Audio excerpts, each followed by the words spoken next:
उत्तराखंड देहरादून की राजधानी में उमड़ा स्वराज सेवा दल का जनसैलाब। प्रदेश में बढ़ रहे भ्रष्टाचार, गैंगरेप, हत्याओं जैसी बड़ी आदि घटनाओं के बाद भी उत्तराखंड धामी सरकार कुंभकर्ण की नींद सोई हुई है।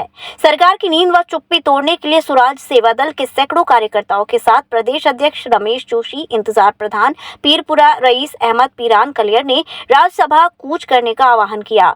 स्वराज सेवा दल पदाधिकारी व कार्यकर्ता कनक चौक से राजभवन की ओर कूच किए, जिसे भारी पुलिस बल ने बैरिंग गेट लगाकर रोक दिए। मौके पर सिटी मजिस्ट्रेट ने ज्ञापन लिया, स्वराज सेवा दल की मांगों को पूरा करने का आश्वासन दिया। जनसभा को संबोधित करते हुए स्वराज दल के राष्ट्रीय अध्यक्ष ने कहा कि प्रदेश में जिस प्रकार अत्याचार व भ्रष्टाचार, गैंगरेप जैसे कांड हो रहे हैं, सरकार चुप्पी साधी हुई है। उत्तराखंड में रुद्रपुर गैंगरेप, अंकित गैंगरेप, हल्द्वानी, भुलवनपुरा व सीबीआई जांच करने की मांग की। वहीं खानपुर विधानसभा विधायक पर कटाक्ष करते हुए कहा कि उससे झूठ इंसान नहीं है, वह केवल स्टिंग करके ब्लैकमेल करना जानता है। विपक्ष में बैठे कांग्रेस विधायक केवल लोगों को झूठे मुकदमे लगाकर जेल भेजने का काम कर रहे हैं, न कि लोगों की समस्या का हल करने में सक्षम हैं। पीरान कलियर के विधायक पर भी खूब बरसे रमेश जोशी। उन्होंने कहा, विधायक केवल अपने लोगों को फायदा पहुंचाने के लिए ग्राम पीरपुरा को कूड़ेदान में तब्दील करने का काम कर रहे हैं। ग्राम पीरपुरा में विधायक के परिजन शमशान घाट की जमीन को आसपास से कूड़ा इकट्ठा कर भराव करके जमीन कब्जाने का काम कर रहे हैं। भाजपा ने कांग्रेस के विधायकों को चोर चोर मौसेरे भाई बताया। जैसे कि आप जो आपका टारगेट था वो आपने पूरा कर दिया, मगर जो मुद्दे थे वो आपने मुद्दे नहीं बताए।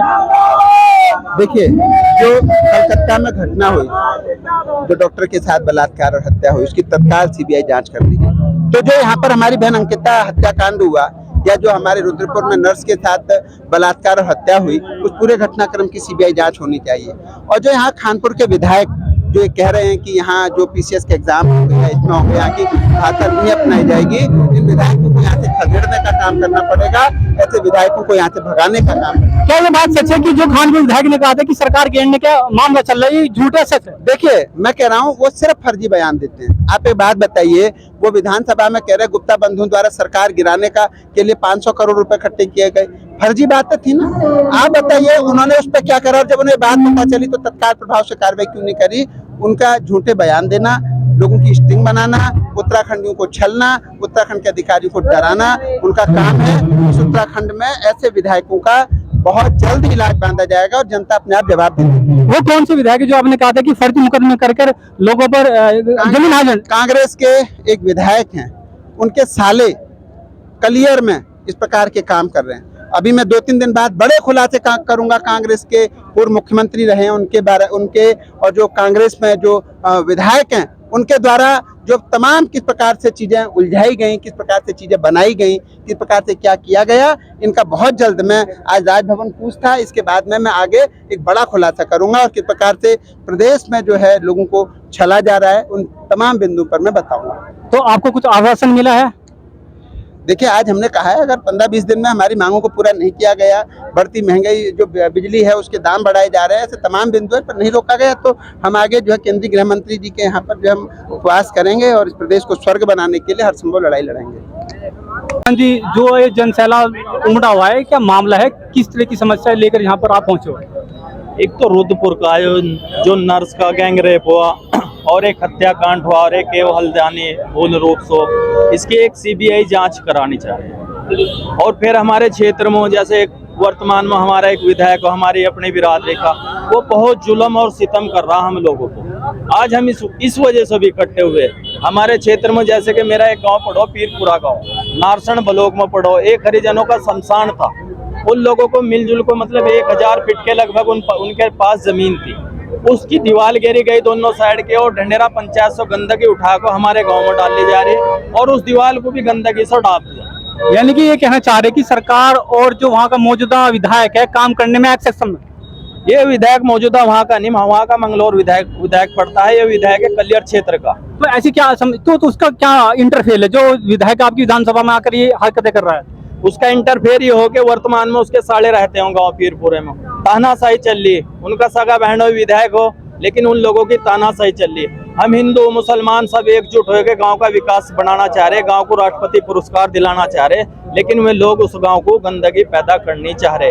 आज तक 2 साल हो गए कोई नारसन ब्लॉक से कोई सफाई का पैसा नहीं। मैं अपने घर से पैसा लगाता हूँ और गांव की सफाई करता हूँ। ये चाहता हूँ कि मेरे गांव को राष्ट्रपति पुरस्कार मिलो और पूरे नारसन ब्लॉक में ये मैसेज आ कि एक प्रधान को नारसन ब्लॉक से पैसा नहीं मिला, लेकिन उसने अपनी जेब से पैसा लगाया को और इस गांव को एक चमत्कार जैसा बना दिया। जी आपका शुभ नाम? रईस है मैं। रईस जी, आप जो स्वराज दल में किस पोस्ट पे और क्या पोजीशन आपकी? मैं पिरानकरेर विधानसभा अध्यक्ष हूँ। तो आपके जो जन सैलाब लेके वहाँ से आप इतनी दूर आए, राजधानी में है, तो क्या मामला हुआ कि आप भी आए हैं?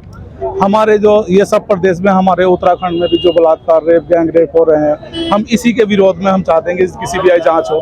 एक हमारा जिला हरिद्वार में भी एक बच्ची वाल का गैंग रेप हुआ है अभी, उसमें भी दोषियों को सजा मिले, कड़ी से कड़ी सजा मिले। हमारी मेन उद्देश्य यही है कि जो इतने देशों में जहाँ जहाँ बीजेपी गवर्नमेंट है वहाँ सीबीआई जांच नहीं हो रही, जहाँ बीजेपी गवर्नमेंट नहीं है वहाँ सब जगह सीबीआई जांच हो रही है। ऐसा क्यों है? ऐसा या तो सरकार की कोई चापलूसी है, कोई सरकार पर बचाना चाहती है दोषियों को। जी आपका नाम? जी मेरा नाम फैजान है। फैजान भाई कहाँ से है? मैं लक्सर विधानसभा से गांव नैनपुर से हूँ। तो ये जो मामला है जन सैलाब जो आपका उमड़ा हुआ है आपके संगठन का, ऐसी क्या स्थिति पैदा हो गई जो प्रदेश में आपको राजधानी में आना पड़ा?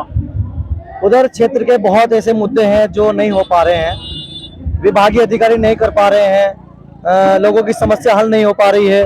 तो इसलिए फिर हमने अपने संगठन के साथ देहरादून कूच के लिए तैयारी की है कि ताकि हम अपने मुद्दों को अपने माननीय मुख्यमंत्री पुष्कर सिंह धामी जी के पास रखें और यहाँ के जो आला अधिकारी है उन सबके सामने रखें, क्योंकि ऐसे ग्रामीण क्षेत्र से बहुत ऐसे मुद्दे हैं जो जनहित पे नहीं हो पाते हैं। तो जो ये जनहित में नहीं हो पा रहे, ये किन लोगों की दुर्व्यवस्था कहिए या उनके द्वारा नहीं किए जा रहे हैं? इस सिस्टम में जो लोग बैठे हैं उनकी लापरवाही है, कोई करना नहीं, चौकी थाने विभाग के चक्कर काटते काटते लोग थक जाते हैं, कोई काम नहीं होता, 2-2 महीने हो जाते हैं एप्लीकेशन दे हुए, कार्य नहीं हो पाते, जनता परेशान है, बेरोजगार युवा परेशान है। तो इन्हीं सब मुद्दों को लेकर आज अपने संगठन के साथ आए हैं और मैं भी आपके चैनल का धन्यवाद करना चाहता हूं कि आप लोग भी बहुत मेहनत करते हैं। जी तो फैजान जी, जैसे कि अभी अध्यक्ष जी घोषणा कर रहे हैं कि बैरिकेड वाला मामला आपको वहां तक जाना है कि अभी पुलिस भी बहुत ज्यादा है, तो कैसे पहुंचोगे वहां पे? देखो सब हमारे भाई है, प्रशासन भी हमारे भाई है, सब एक दूसरा परिवार से जुड़े हुए हैं, क्योंकि इनकी भी जो हमारे प्रशासन जो भाई है इनकी फैमिली में से भी, गांव से भी सब लोग जुड़े हुए हैं। तो ऐसा नहीं है, प्रशासन के साथ हम कांधे से कांधा मिलाकर चल रहे हैं और मैं धन्यवाद करना चाहता हूँ अपने सभी प्रशासन का कि वो हमारे सहयोग में खड़े हैं। गर्मी हो रही है, हमारी सपोर्ट में खड़े हैं ताकि जनता को सुविधा मिल सके, आराम मिल सके, तो मैं इनका भी धन्यवाद करना चाहता हूँ। ऐसा कुछ नहीं है कि प्रशासन हमारी सुविधा के लिए ही यहाँ पर खड़ा है।